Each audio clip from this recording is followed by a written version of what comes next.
BA first year सामान्य हिंदी के विद्यार्थियों, आज मैं आपको आपकी पद्य संकलन पुस्तक से रामधारी सिंह दिनकर द्वारा रचित समर शेष है कविता की व्याख्या करवाऊंगी।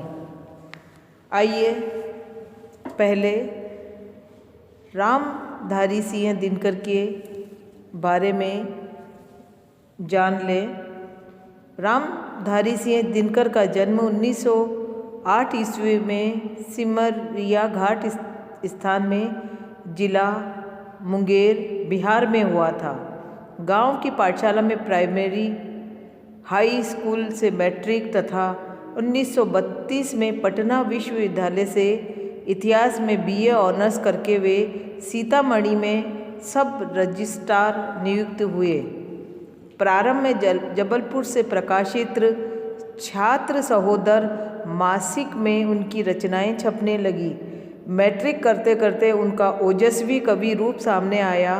उनकी कुछ रचनाएं आरंभ में अमिताभ उपमान से भी छपी।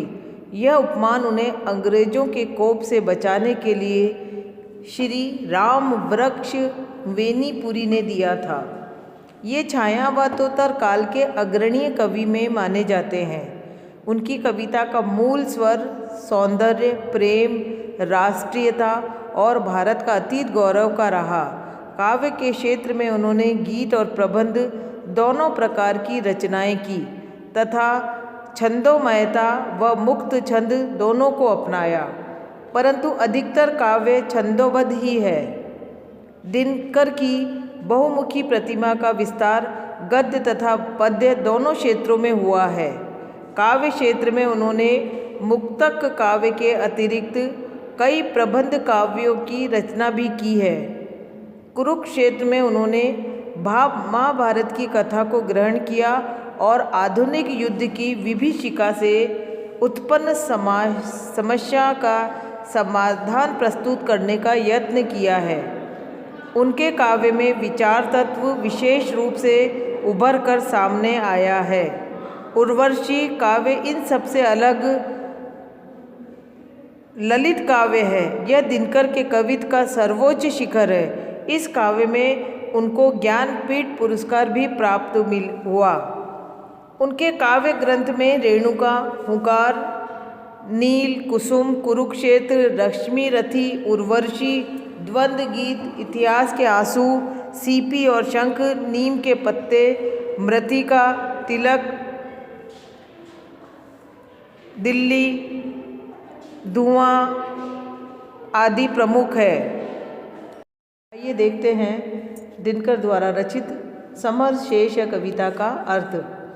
ढीली करो धनुष की डोरी, तरकश का कश खोलो, किसने कहा युद्ध की बेला गई, शांति से बोलो, किसने कहा और मत बेदो, हृदय बही के शर से, भरो भुवन का अंग कुसुम से, कुसुम कुमकुम से, केसर से, कुमकुम लेपू किसे, सुनाऊं किसको कोमल गान, तड़प रहा आँखों के आगे भूखा हिंदुस्तान।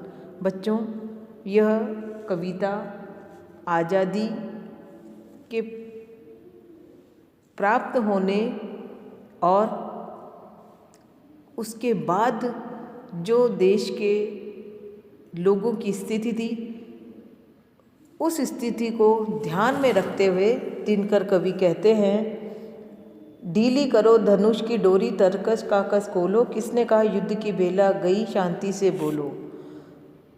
हम अभी अंग्रेज़ों की गुलामी से मुक्त हुए हैं, लेकिन देश का चप्पा चप्पा अभी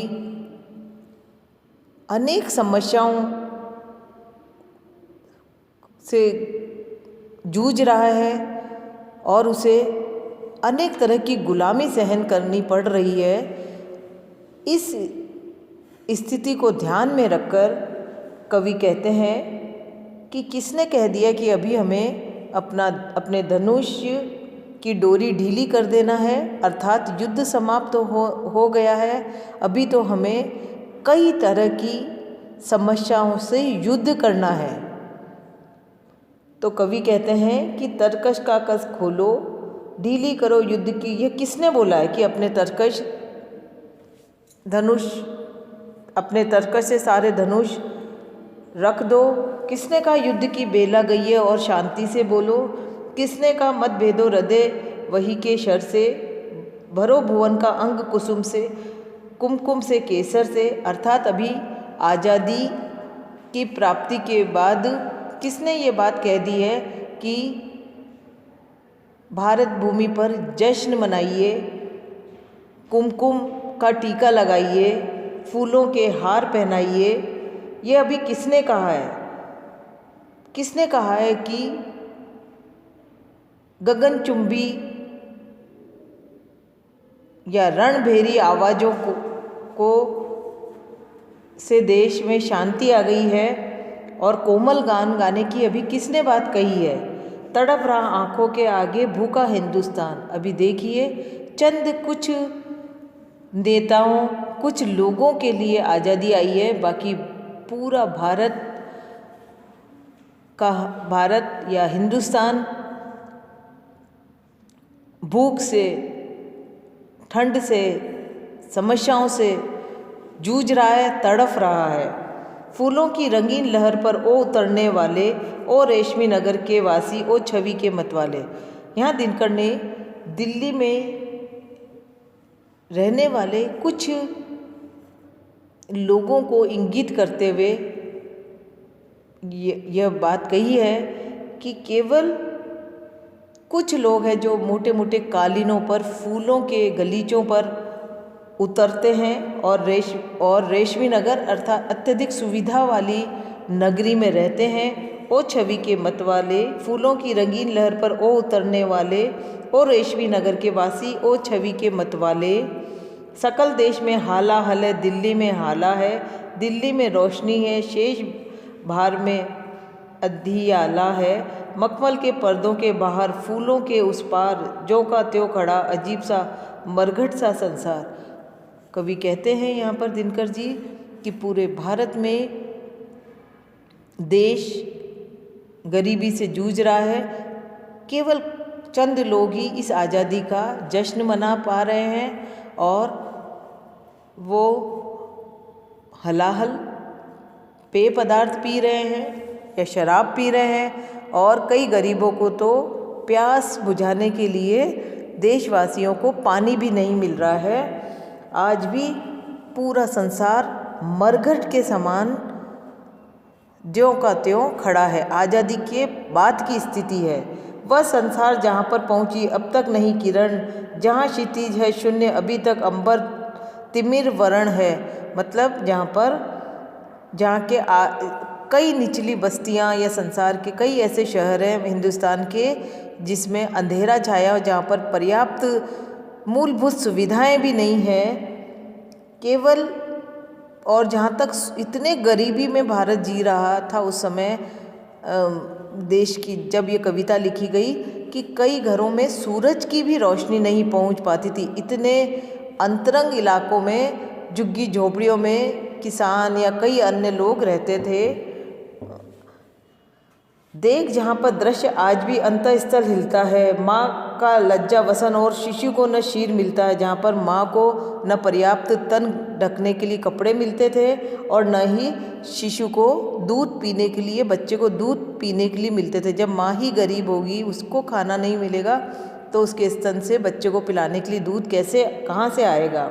पूछ रहा है जहाँ चकित हो जन जन देख अकाज, 7 वर्ष हो गए राह में अटका कहाँ स्वराज। वह कह रहे हैं कि देश में आज़ादी को प्राप्त हुए 7 वर्ष हो गए, लेकिन क्या केवल यह आज़ादी दिल्ली वासियों के लिए आई है या चंद लोगों के लिए आई है? क्या स्वराज कहीं रास्ते में ही अटक गया है कि वह दूसरे अन्य इन गरीब जो भारतवासी है उनके पास तक किसी भी रूप में खान पान रहने किसी भी रूप में क्या वह स्वराज नहीं पहुंच पा रहा है?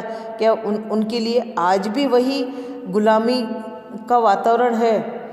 अटका कहाँ स्वराज, बोल दिल्ली तू क्या कहती है? तू रानी बन गई वेदना जनता क्यों सहती है। सबके भाग दबा रखे हैं किसने अपने कर में। उतरी थी जो विभा हुई बंदनी बता किस घर में। समर शेष है यह प्रकाश बंदी ग्रह से छूटेगा और नहीं तो तुझ पर पापनी महाव्रज टूटेगा।